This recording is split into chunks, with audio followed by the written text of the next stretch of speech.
अस्सलाम वालेकुम dear student. आज हम प्राइड एंड प्रेजुडिस नावल के बारे में सीखते हैं जो कि जेन ऑस्टन ने लिखा है।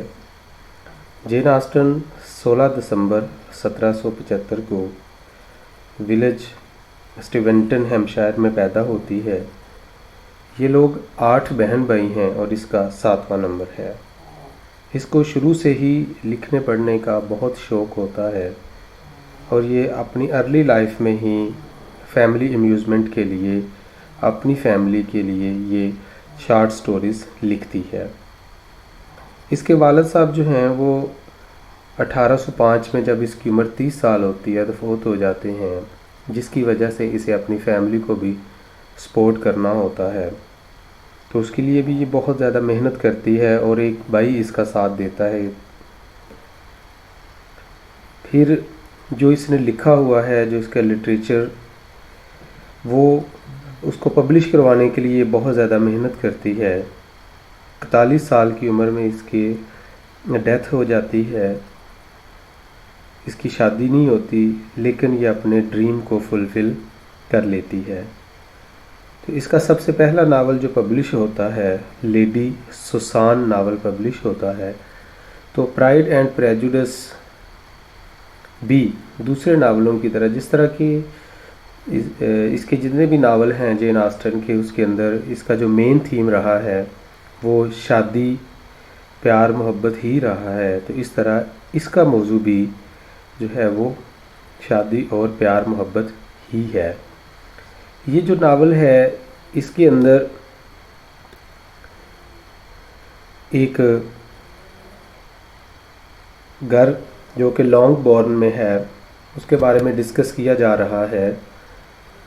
तो ये घर के अंदर इसकी एक साइड की सेटिंग है, यानी कि ये नावल इस घर के अंदर जो है वो परफॉर्म किया जा रहा है और इस घर का एक मेन किरदार है इस नावल के अंदर लॉन्गबोर्न का।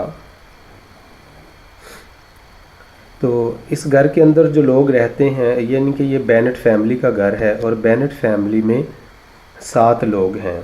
मिस्टर बेनेट और मिसिस बेनेट और इनकी 5 बेटियां हैं। जेन सबसे बड़ी है, उसके बाद एलिज़ाबेथ है, फिर मैरी, किटी और लिडिया। ये इसकी 5 बेटियां हैं और पांचों ही गैर शादीशुदा हैं। ये लोग लॉन्गबोर्न में जो पीछे हमने देखा उस घर में रहते हैं।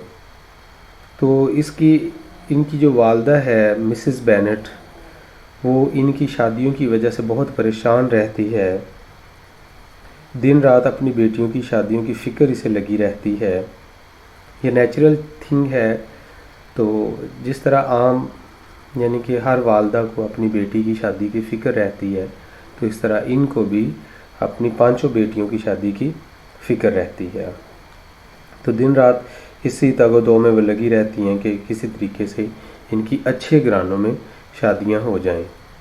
फिर क्या होता है कि अचानक उसको एक खबर मिलती है कि एक गैर शादीशुदा और मकबूल आमदन वाला नौजवान मिस्टर बिंगले इनके हमसाये में आकर आबाद हुआ है। लॉन्गबोर्न जो इनका जहाँ पर घर है, उनके हमसाये में आके एक लड़का आया है, एक शहज़ादा आया है जो कि मिस्टर बिंगले है। और वो उसकी शादी नहीं हुई, खूबसूरत है, अच्छा है, हैंडसम है। तो जब उसको इस चीज़ का मिसिस बेनेट को इसका अंदाज़ा होता है, इसका पता चलता है, तो वो बहुत ज़्यादा खुश होती है और खुशी में ही दीवानी हो जाती है और फ़ौरन वो चाहती है अपनी किसी एक बेटी की इससे शादी के ख्वाब देखना शुरू कर देती है। तो मिस्टर बिंगले जो है वो अपनी 2 बहनों के साथ, कैरोलिन बिंगले और मिसिस हर्स्ट के साथ वहाँ पर आया और एक उसका दोस्त भी मिस्टर डार्सी भी उसके साथ है। वहाँ रहने के लिए आए हुए हैं ये सब लोग। तो उसके बाद क्या होता है कि एक डांस पार्टी वहाँ पर होती है नीदरफील्ड पार्क में। एक डांस बॉल के अंदर ये एक पार्टी होती है जहाँ पर ये सब लोग इकट्ठे होते हैं। तो मिस्टर बिंगले के दोस्त मिस्टर डार्सी की शख्सियत से तमाम लड़कियां मुतासर होती हैं। वो बहुत ज़्यादा खूबसूरत होता है, तो उससे तमाम लड़कियां मुतासर होती हैं, उसको देखती हैं। तो वो लेकिन एक बहुत मगरूर शख्स है, तो वो हर एक को अपने से कमतर समझता है।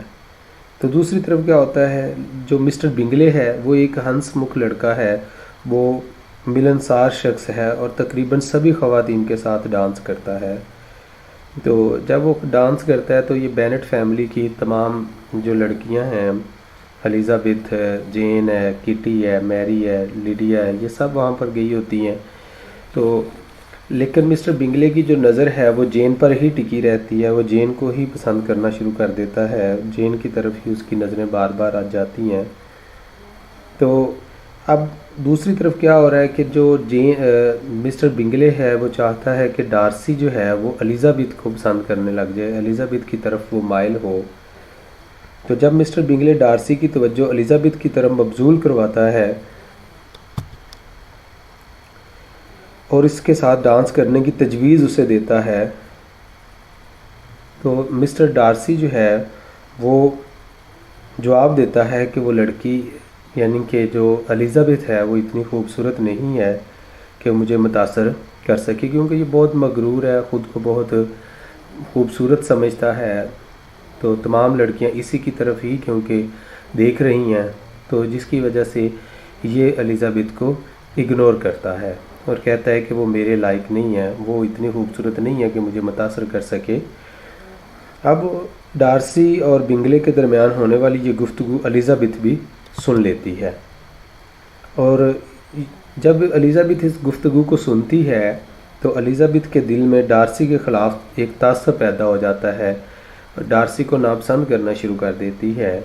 तो इस एक्ट की बुनियाद पे इस नावल का नाम जो है वो प्राइड एंड प्रेजुडिस रखा गया है, यानी कि जो प्राइड है वो डार्सी के अंदर होता है, और जो प्रेजुडिस जब ये जो मिस्टर डार्सी है वो बिंगले को कहता है कि एलिज़ाबेथ इतनी खूबसूरत नहीं है कि जो मुझे मुतासर कर सके, तो जब इस बात का पता चलता है एलिज़ाबेथ को, तो एलिज़ाबेथ जो है उसके दिल के अंदर एक प्रेजुडिस, एक तासब पैदा हो जाता है।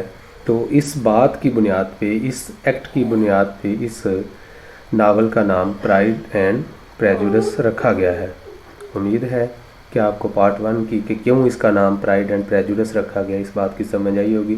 Thank you, have a nice day.